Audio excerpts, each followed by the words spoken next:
The human explorer named Jack stood beside his broken ship. Thick trees surrounded him, and alien birds chirped strange melodies above.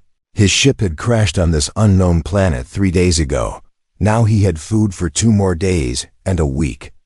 Signal for rescue, but he wasn't panicking, not yet. He was focused, careful, and determined to survive. While fixing a damaged panel on the ship, he heard something, a soft rustling behind the rocks nearby. He froze. His hand reached for the small laser tool on his belt. He turned slowly, expecting a wild beast or maybe a hostile creature. But what he saw made him pause. A young alien girl peeked out from behind a large boulder. She had glowing purple eyes, thin silver hair, and pale violet skin. She looked like a teenager, maybe 16 if she were human. She wasn't scary. She was shy. Before Jack could speak, she suddenly stepped forward and said in a trembling voice, "I'm practically an adult human." Then she looked down, clearly embarrassed. Jack blinked, unsure what to say. "Okay," he replied slowly, trying not to sound confused. She nodded quickly, then turned and ran back behind the rock, disappearing into the forest. That night, Jack couldn't sleep. He stared up at the unfamiliar sky, thinking about the girl. Why did she say that? What did she mean? And why was she hiding? The next day, she returned. She didn't come close, just stood far off near the trees. Watching him, Jack raised his hand and waved. She hesitated, then waved back, slowly. Over the next few days, they began to talk. Her name was Lyra. She said she wasn't supposed to talk to strangers, especially not humans. But she had never seen one before, and she was curious. Jack asked, "Why did you say you're practically an adult?" Lyra looked away, then said, "Because in my tribe, I'm almost of age, but they still treat me like a child. So I wanted you to know I'm not stupid. I can make my own choices." Jack nodded. "Fair enough," he smiled. And she smiled back, just a little. They talked every day. After that, Lyra showed him which plants were safe to eat. She warned him about animals that hunted at night. She even helped him clean parts of his ship. She was shy but smart, and Jack enjoyed her company. He began to look forward to seeing her every morning. But there were rules in her tribe, strict ones. She said they didn't trust humans long ago. Humans came here and caused problems. Now any contact with them was forbidden. Still, Lyra kept coming. She said she didn't care what the elders said. She wanted to learn more about humans and about Jack. One evening, as the sun dipped behind the blue mountains, Jack noticed something different. Lyra was quiet, looking over her shoulder. Often, her hands trembled slightly. "Is everything okay?" he asked. "They found out," she whispered. "The elders, they know I've been coming here." Jack's heart sank. "What will they do?" "I don't know," she said, her voice shaking. "But I have to leave. I may not be allowed to come back again." Jack stood up, walking closer to her. "Lyra, listen, thank you for everything. You helped me survive. You're my friend." Her eyes watered, but she quickly wiped them. "I just wanted to be seen," she said softly. "Not as a child, not as a troublemaker, just as me." Then, without warning, she turned and ran into the forest. Jack called her name, but she didn't stop, and just like that, she was gone. The forest felt empty without her. Jack waited the next day and the next, but Lyra never returned. He searched the nearby woods, but there was no sign of her, only silence and fading footprints in the dirt. A week later, Jack finished repairing his ship. The engine roared back to life, and the signal for rescue finally reached space. But as he climbed aboard, he saw something, tucked near the base of a tree, wrapped in leaves. It was a small carved stone with strange markings. Jack picked it up carefully. He didn't understand the language, but he knew it was from her. A goodbye, maybe, or a promise. He held it tightly as the ship lifted off. Looking down at the forest one last time, his mind filled with questions and a strange, empty feeling. He didn't know it then. But this wasn't the last time he'd see Lyra, not even close. The wind blew through the silent trees, but Jack Heard nothing, not even a whisper. Days had passed since Lyra ran away, and her absence felt like a heavy stone on his chest. He sat beside the ship, eyes scanning the forest line, hoping she might return just once more. But she never did. Every morning, he'd stand near the same boulder where they first met. Every night, he'd stare into the sky and wonder what her tribe had done to her. Had they punished her? Locked her away? Or worse, had they erased all memory of their friendship? He spoke to the trees sometimes, as if she could still hear him. "Lyra, I didn't get to say goodbye," he whispered. "I didn't even get to say thank you." He kept the carved stone she left behind close to his heart. He couldn't read her alien script, but it felt alive, sometimes when he held it. He swore he felt warmth, like the memory of her touch. He didn't understand what she had carved, but he understood the feeling behind it. As the days stretched longer, Jack focused on fixing the final pieces of the ship. His hands worked, but his thoughts always drifted back to her. The girl with glowing eyes who helped a stranger with nothing to gain, who blurted out, "I'm practically an adult, not to impress but to be seen." One night, as the fire crackled low, he dreamed of her. She stood in the trees, smiling softly. But as he reached out, she vanished into mist. He woke up in sweat, his heart racing. Was it just a dream, or was she trying to reach him somehow? On the 11th morning, the ship was ready. He stood in front of it for a long time. He could leave now, return to Earth, to safety, to familiarity. But something inside him held him back. The feeling that something had been left unfinished before. Boarding, he walked to the edge of the forest one last time. "Lyra, if you're out there," he said aloud, "I'm leaving now, but I'll remember everything. The laughter, the lessons, the kindness. You're the reason I survived." A breeze passed through the leaves, and for a brief second, he thought he saw movement in the shadows. But when he looked again, there was nothing, just still trees and empty silence. He sighed, turned away, and walked into the ship. As it lifted off, he stared at the forest through the window, the blue mountains in the distance, the tall silver trees, and the memory of the girl who had once stood beside him. The stars swallowed the planet as he flew upward, but in his pocket, he still held the stone she left behind. And in his heart, a question began to grow. What did her message truly say? And why did it feel like more than just goodbye? Back on Earth, Jack's name spread quickly. The explorer who survived a mysterious alien planet alone. News channels invited him, people cheered him, and scientists asked endless questions. But he never told anyone about Lyra, not even once. He told them about the terrain, the wild beasts, the plants that glowed in the dark. But he left her out of the story, because she wasn't a part of it. She was the story, and she was his secret. At night, he sat alone in his small apartment, staring at the stone. He began comparing it to alien texts, language databases, anything he could find. Weeks turned to months, and still he couldn't translate it. But one day, a line lit up under his scanner. Just a few simple words, it read. "You saw me, Jack." Stared at the translation for a long time. His chest tightened, and something in his eyes stung. She had written those words as a goodbye, and maybe as a hope that he'd never forget her. But he didn't know, not yet, that she wasn't gone forever. He didn't know that far beyond Earth, in a place hidden from human eyes, she was still watching him, still thinking of him, and one day, she would return. But when she did, she wouldn't be the same girl, and he wouldn't be the same man, and that would change everything. 3 years passed, but Jack never stopped looking at the stars. Even with his name written in science books and news articles, he stayed quiet. He turned down fame, ignored interviews, and kept one secret hidden deep in his heart: the alien girl with silver hair and glowing eyes, Lyra. Every night, he placed the carved stone beside his bed.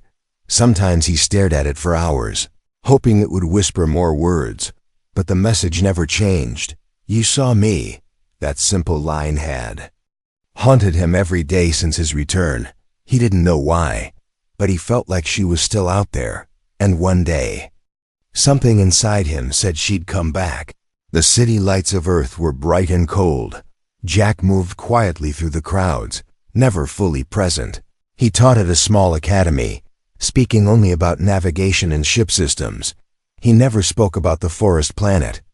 Never about her. One rainy evening, Jack stood alone at a science expo. His students had convinced him to attend. Alien tech was on display. Strange artifacts from across the stars. Jack looked over one of the tables when a voice behind him whispered, "You still carry the stone, don't you?" He turned sharply, heart pounding.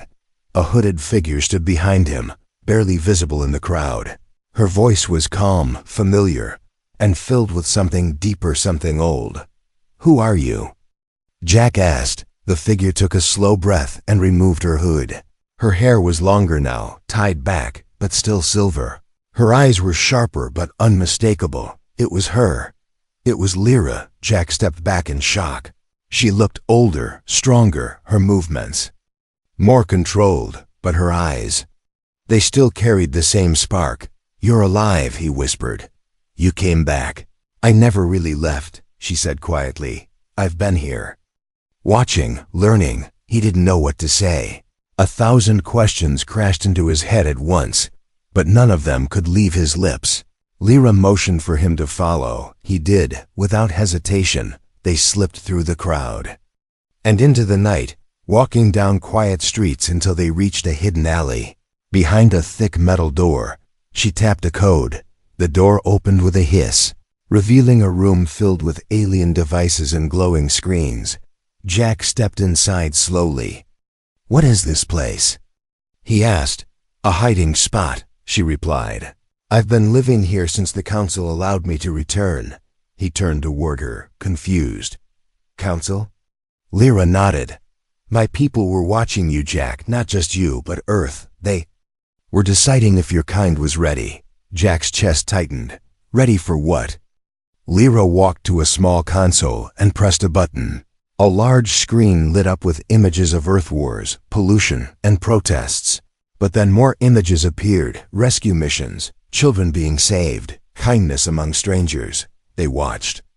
"Everything," she said. "Humanity is out of balance." "And they weren't sure if you deserved to be left alone or stopped." Jack felt cold. "So you were a test," he whispered. "I was part of the test," she replied. "But also more than that. I wanted to see for myself, and what I saw in you changed everything." He stared at her in silence. She had changed, yes, but so had he.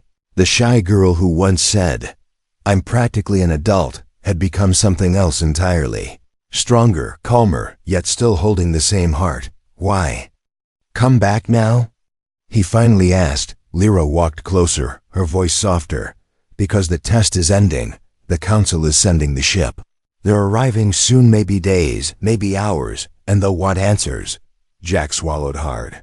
"What kind of answers?" "The kind only you can give," she said. "Because you're the one human they watch the most." Jack looked down at the stone in his hand. He had kept it all this time. Now it felt like a key to something much bigger. Lyra stepped forward and whispered, "I came back to help you, but also to see if you still remember who I was." Jack raised his eyes. "I never forgot," he said. "Not for a single day." For the first time in years, she smiled, truly smiled.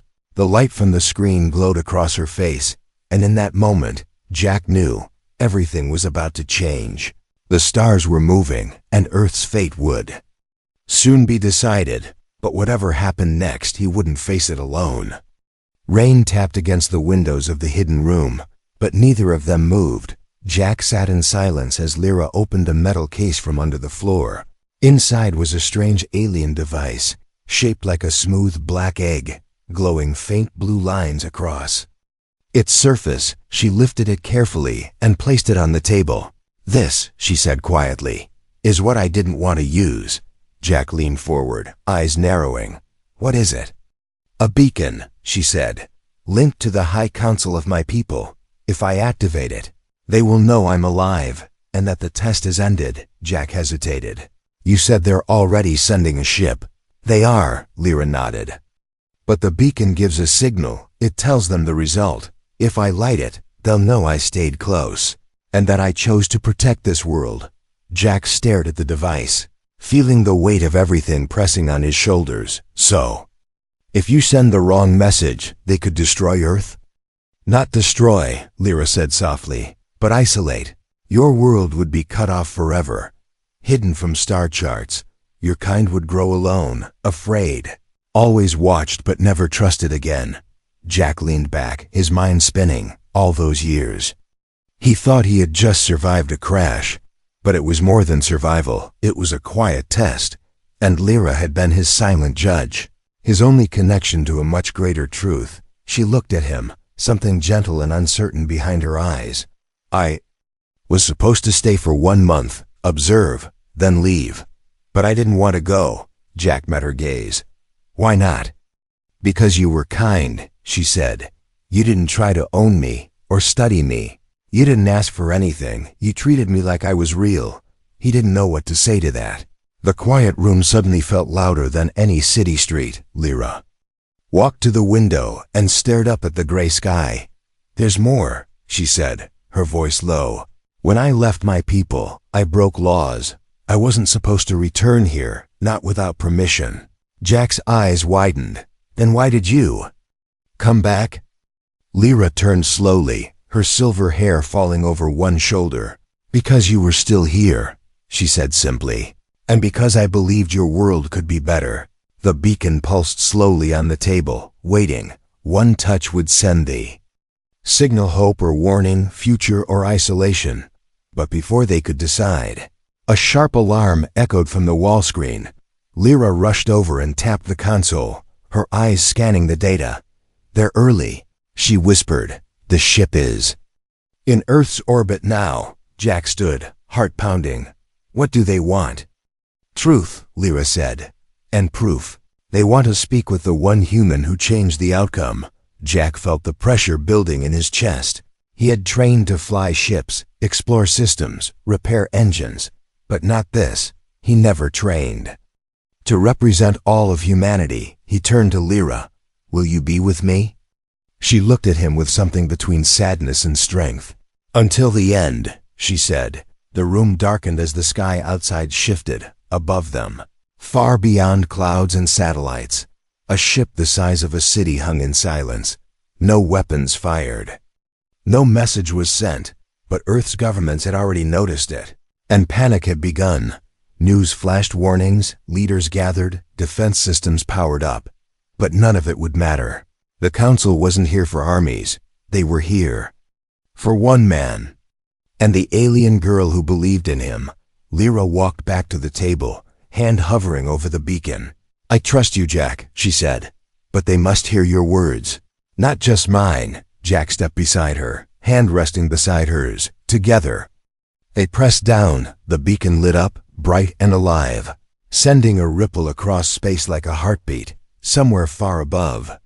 The council received the signal, and moments later, a low voice echoed inside the hidden room. It wasn't from a speaker, but from the air itself. Human, it said, you have been chosen to speak. Prepare yourself. Jack looked at Lyra, and she gave him a slow nod. No more running, no more silence, whatever came next. It was already written in the stars, but the words still had to be spoken, and only he could speak them now. The air inside the chamber was no longer still. The moment Jack touched the beacon, the world around him began to change. A humming sound filled the room, soft at first, then rising slowly. The walls of the small base shimmered, and the furniture faded. It was no longer a room, it was something else now. A transport field. Lyra reached for Jack's arm and whispered, "Don't fight it, just breathe," before he could reply.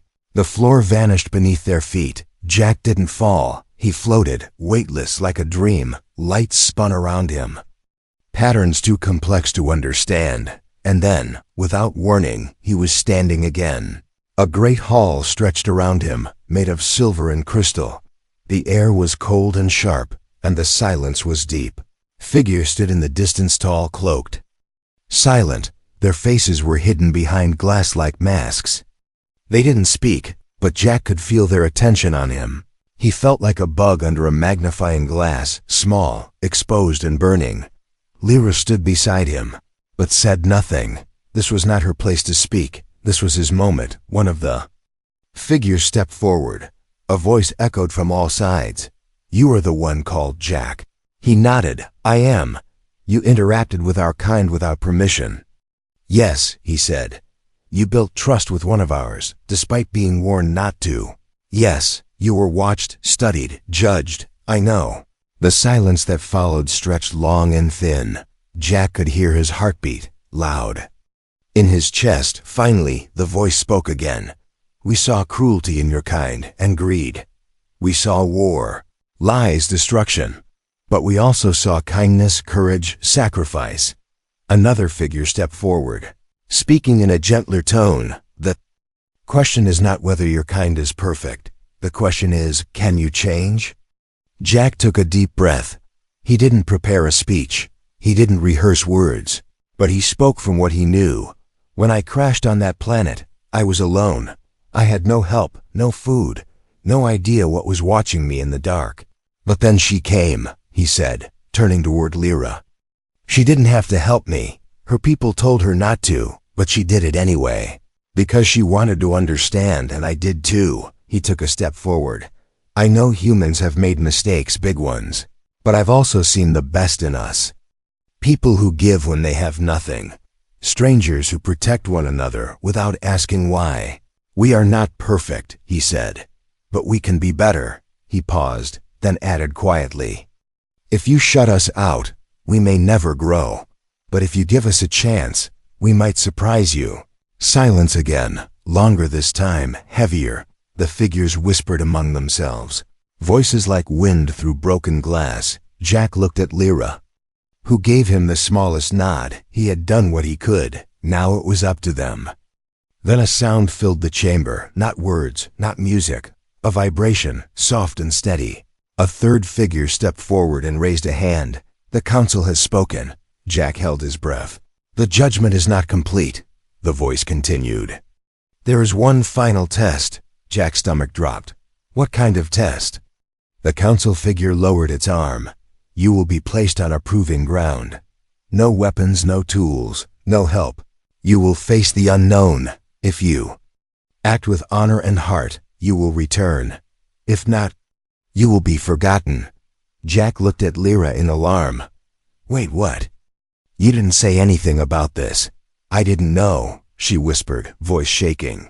"I thought the trial was already over." The ground under Jack's feet began to glow.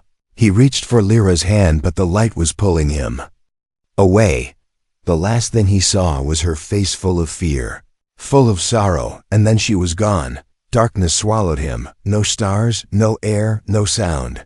Just the unknown, waiting, and somewhere far above, the council watched, and Lyra, with fists clenched and breath trembling, whispered to herself, "Please, let him come back." Cold air bit into Jack's skin as he opened his eyes.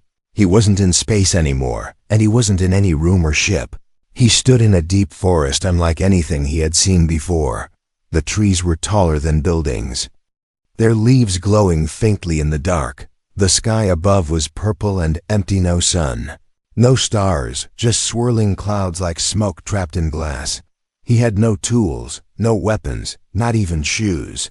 Only his clothes and the memory of Lyra's hand slipping away. The ground beneath him shifted as he stepped forward.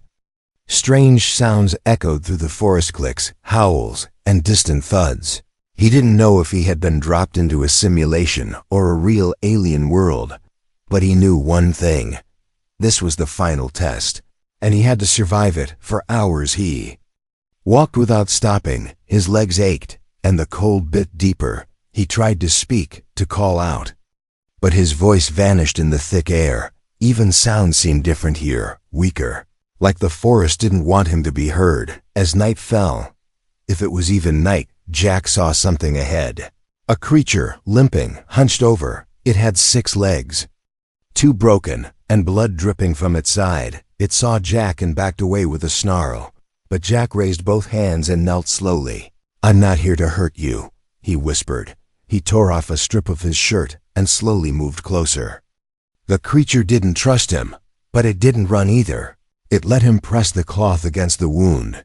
Jack tied it tightly, then stepped back. The creature watched him in silence, then disappeared into the shadows. He collapsed soon after, exhausted. But when he opened his eyes again, he wasn't alone. The same creature had returned, bringing something in its mouth, fruit, or something like it, round, red, and glowing. Jack took it carefully and bit in, sweet, warm, and full of energy. He survived the next few days by following the creature. They never spoke, but a quiet understanding grew between them. Jack helped when he could, rested when he had to. He never tried to dominate, never demanded, never forced. He just existed with respect, and somehow, that seemed to be enough on the 6th day. They reached a mountain with a broken cave. The air inside shimmered like heat. The creature stopped and looked at Jack, as if saying, "This is where we part." Jack nodded, gave a small smile, and stepped inside. The moment he entered the cave, everything shifted. Light exploded around him. Heat roared through his chest. He stumbled forward, eyes squeezed shut, and fell through space, time, light, and memory. When he landed, it was soft. He opened his eyes to see the council chamber again. Lyra stood before him, her eyes wide with disbelief. He sat up slowly, breath shaking, skin scratched but alive. "You're back," she whispered, her voice cracking. "I didn't know if they'd let you come home." The council said nothing at first. Then the same calm voice echoed once more. "You were tested without force. You were watched without guidance. You acted with care, even in fear." Another figure stepped forward. "You have passed," it said. "The human has shown heart, and because of that, Earth will not be cut off." Lyra ran to him then, her arms around him in a tight hug. Jack didn't pull away. He just held her back, not as an explorer or a test subject, but as a friend. Everything faded slowly, the light softened, and the voices grew quiet. But Jack knew this was not the end. It was the beginning of something far bigger. He had passed the final test, not by fighting, not by winning, but by being human. The stars above Earth looked the same, but the world below had changed. News spread like fire, but no one truly understood what had happened. Governments tried to explain the massive ship that hovered in orbit for only 1 hour. They said it was a peaceful visit, a diplomatic event, nothing to fear. But Jack knew better, and so did Lyra. He stood at the edge of a new city being built on the coast. Not just human hands worked there, but alien ones too. Creatures once hidden in myths now worked beside construction workers. A slow but steady alliance had begun, and Jack was one of the few trusted to lead the way. He didn't wear medals, didn't sit behind big desks or attend press events. He stayed in the background, always watching, always listening. People called him the Silent Key, the man who unlocked the stars. But he never spoke about the test or the forest or the glowing fruit. He never talked about the creature who trusted him. He only spoke of peace and the importance of understanding. Lyra lived nearby, working as a bridge between the two worlds. She no longer hid her face or her identity. Her people had accepted her choice, though not without conflict. Some called her a traitor, others a hero, but she didn't care what they called her. She stayed because she believed in something bigger.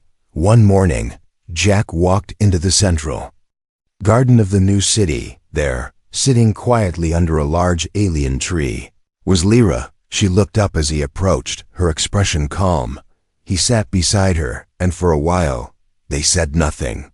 Just listened to the wind moving through the strange leaves. Then she spoke softly.